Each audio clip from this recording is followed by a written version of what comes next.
record record the meeting if that's okay. Mm. Yeah, Um, absolutely. okay, good. So I guess we'll just start off. I'm Jessie. I'm an intern. I go to the University of Maryland and I intern obviously at Project Humanities.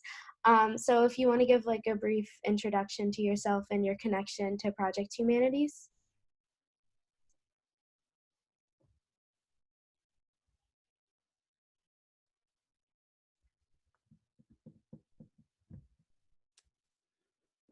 You're frozen. I don't know if I'm frozen on your screen, or if you could hear me. Well, what um, Uh, yeah, you're maybe frozen. what we'll do is let me you okay? Here, I could chat.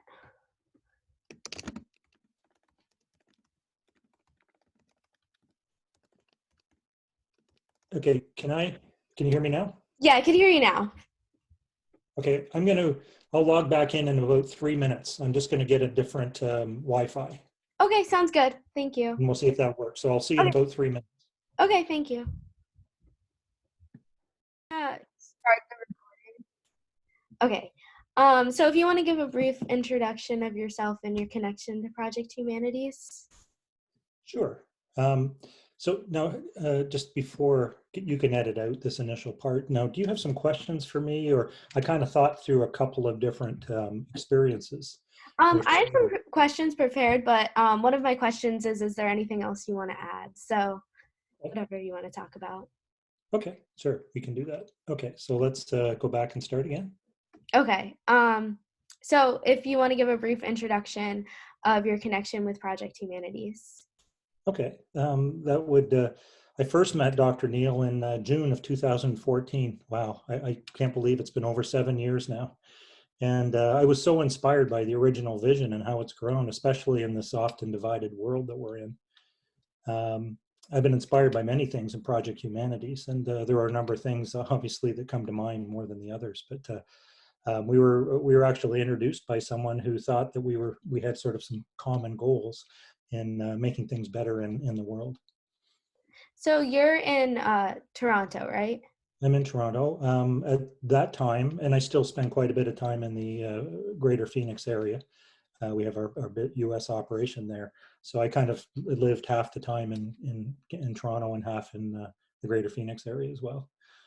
Okay, that's really cool. So my next question I had was, so what attracted you to Project Humanities? Like, was there an initiative that you really liked, or you just like the goal in general?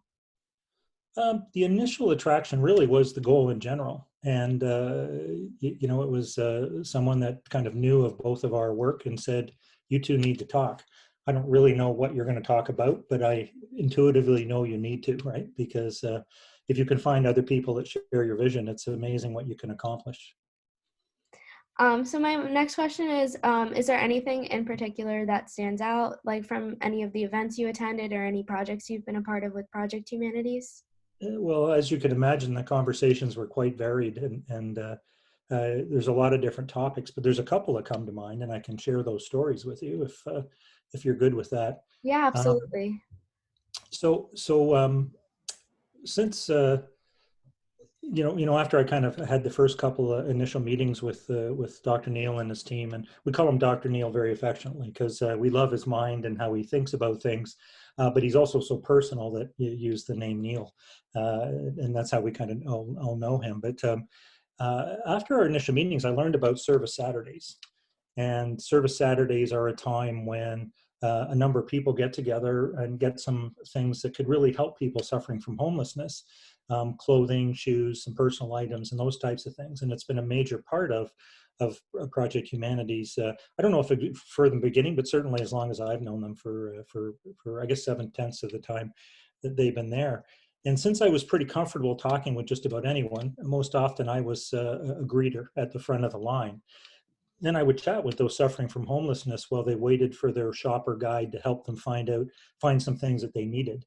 In fact, on the Saturday morning, I would often meet and talk with 160 plus homeless men.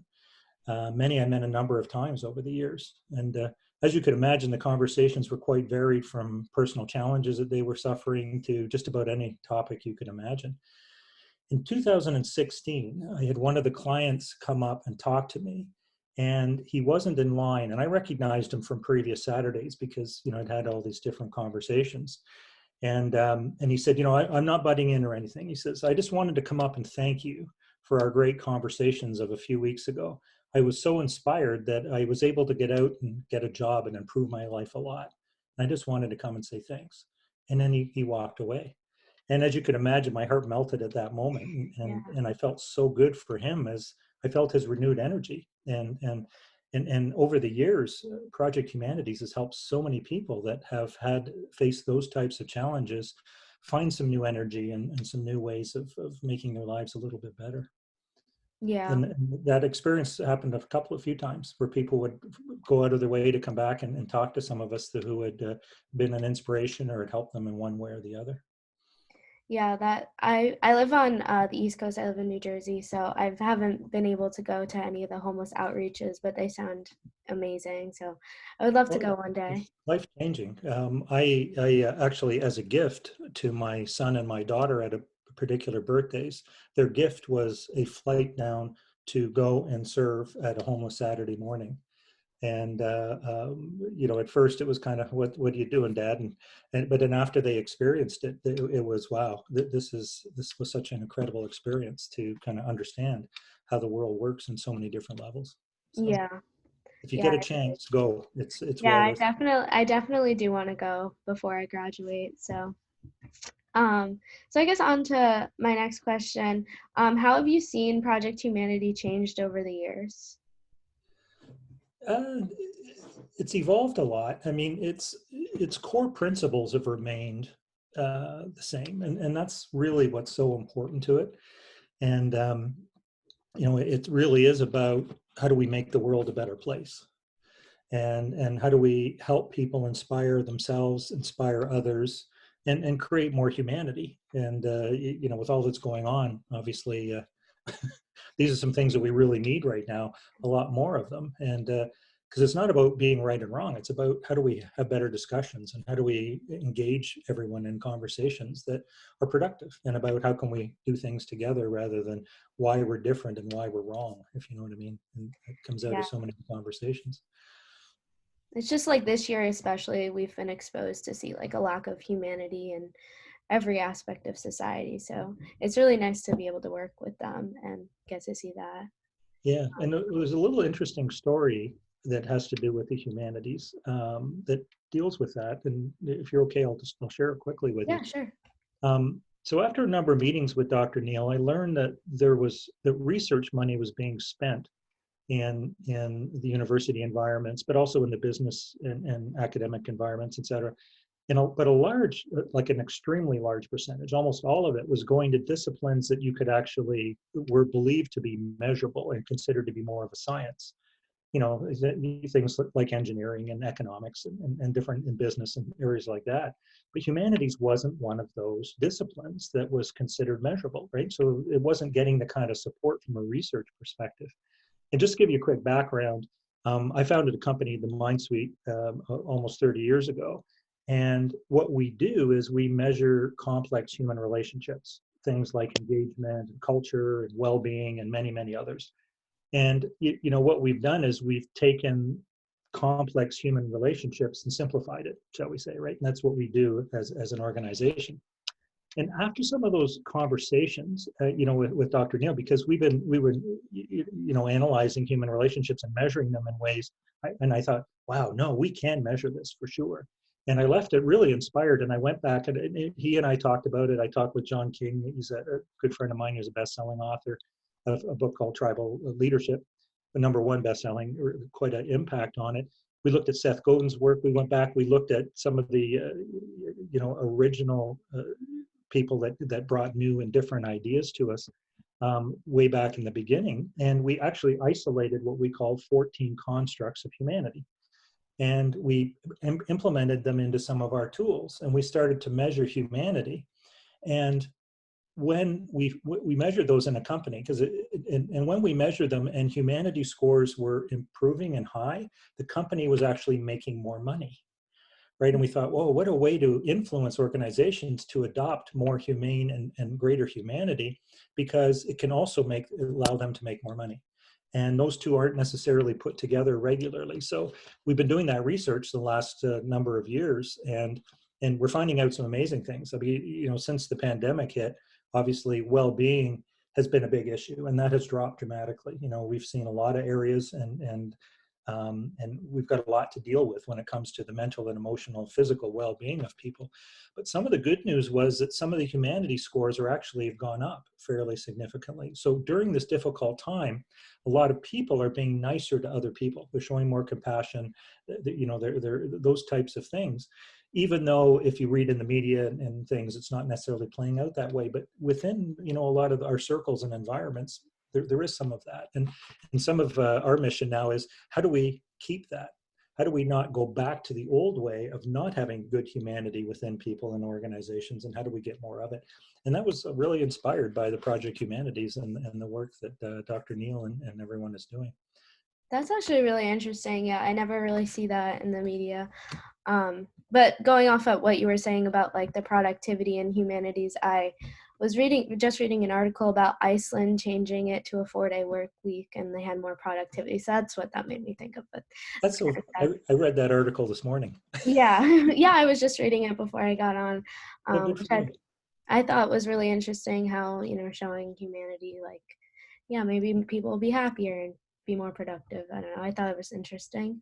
Well, Um, we weren't yeah, always rewarded for being nice to other people, right? A lot of times companies, their reward system was based upon financial outcomes and not human outcomes. So I think a lot of people have suffered from burnout and some of the problems that have gone on with that. And our political environment certainly does not support better humanity, because it is about fighting and it's not about collaborating. So we can do a lot more once we kind of get people together that way. yeah, I agree. So I guess like the last, or I guess this is the second to last question I had. Why and how might the work of Project Humanities continue to speak to what's happening in our communities, both locally and globally? I guess we kind of just covered that, but if there's anything else you wanted to share about it. We did, and I think the measurements that we have, and Dr. Neil and I've talked about them a number of times over the years, and we're going to reconnect on that again this fall with the learnings we've had over the last couple of years and the data that we have. Um, and I think it's really setting the stage for those types of conversations, and getting people more aligned around common outcomes and commonality, and not just focus on what's wrong, but focus on what's right as well. And I think that's been a bit of a natural evolution. And I like to I kind of joke with the term a little bit, but so often these types of initiatives are sort of labeled as an uh, activism, and activism is good in a lot of ways, because how do we activate new and different ways of doing things? But unfortunately, a lot of people think of it more as a in your face, and I don't want to have anything to do with the activism side. So we came up with a new word, and we've actually got the URL for it and everything. And we're gonna work on that, I think, with Dr. Neil, and we call it collabovism. So rather than activism, let's collaborate on a common vision. And I think that's some of the things that Project Humanities has been adopting over the last couple of years. And I think, with a lot of the people that are in the network, we can all work well to take it kind of even to the next level where we can impact even more people. Yeah, that makes sense. Um, so I guess the last question I have is there anything else that you wanted to share today? No, you've listened to me talk about all these things. There's so many other things that kind of came to mind, but because it's just it is such a positive initiative, and I think it's just so important that more and more of this gets out, and that we can all sort of strategize together on how we can engage more and more people in the types of conversations that are being that are driven by the focus that's here, and by the pledge as well. Yeah. I'm very happy. I stumbled across Project Humanities. I attended one of their webinars, and I've been very grateful to have the opportunity to get to know everyone in the network and get to experience all their events and stuff. So I'm really happy that, it was pure coincidence I found them. So Oh, well, good for you. I yeah. think you'll enjoy it. And get out there and do the service Saturday. Trust me. Yeah, I definitely want to go out there. I've always wanted to go to Arizona and, Grand Canyon, so maybe on one of those trips. Oh no, absolutely. You should do that. And it's very safe, and there's a lot of good people around. Yeah, So exactly. it's a great initiative. Yeah. So thank you so much for talking with me today. I think this went really well. So thank you. I quite enjoyed the interview, and thank you for your compassion on this area. And I look forward to seeing some of the results. Are they creating a video of this or? Yeah, it's for the 10-year anniversary. I don't know if they're exactly sure what exactly they're doing with it, but I think they're just doing like a video compilation of like people supporters over the years and stuff.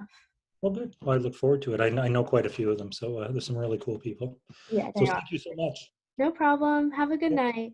Can you do you mind sharing the Zoom with me? I wouldn't mind a copy of this recording. Yeah, absolutely. Sounds good. Okay, if you could share that back, that would be great. And I can just download it and get it off the way. But I Okay, quite enjoyed the conversation. Thanks so much. sounds good. Bye.